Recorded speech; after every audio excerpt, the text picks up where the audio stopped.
এই বৃক্ষরোপণ কর্মসূচির উদ্দেশ্য হলো শিশুদেরকে খুব সুন্দর প্রাকৃতিক পরিবেশে বেড়ে ওঠার সুযোগ দেওয়ার মাধ্যমে তাদেরকে পরিবেশ সচেতন নাগরিক হিসেবে গড়ে তোলা। শিশুরা খুব কৌতূহলী হয়, তারা প্রতিনিয়ত তাদের চারপাশ থেকে শেখে। শিশুদের সর্বোচ্চ বিকাশ ঘটে যখন তারা খুব সমৃদ্ধ একটি প্রাকৃতিক পরিবেশ পায় বেড়ে ওঠার জন্য। তো সেই লক্ষ্যে টাঙ্গাইল জেলার প্রতিটি সরকারি প্রাথমিক বিদ্যালয়ে একসাথে আজকে 3টি দেশীয় ফুলের গাছ রোপণ করা হবে। শিশুরা নিজের হাতে গাছগুলো লাগাবে এবং গাছ মানে কিন্তু শুধু ফুল আর পাতা নয়, সেখানে অনেক প্রাণের সমাগম ঘটে। বিভিন্ন পাখি আসে, প্রজাপতি, ফড়িং, মৌমাছি। তো এই সব কিছু তাদেরকে পরিবেশ সংবেদনশীল করে গড়ে তুলবে, তাদের স্বপ্ন এবং কল্পনার জগৎকে সমৃদ্ধ করবে এবং সর্বোপরি তাদেরকে পরিবেশ সচেতন মানুষ হিসেবে গড়ে তুলতে সহায়তা করবে। সেই লক্ষ্যে আজকের এই উদ্যোগ।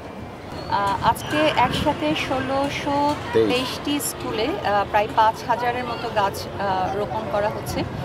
মূলত স্কুল কর্তৃপক্ষ এই গাছগুলোকে রক্ষণাবেক্ষণ করবে, পাশাপাশি শিশুরাও, কারণ শিশুরা নিজেরা যেহেতু গাছগুলো রোপণ করেছে তাদেরও একটা দায়িত্ববোধ কাজ করবে এখানে। এবং আমাদের যে উদ্দেশ্য তাদেরকে পরিবেশ সচেতন নাগরিক হিসেবে গড়ে তোলা।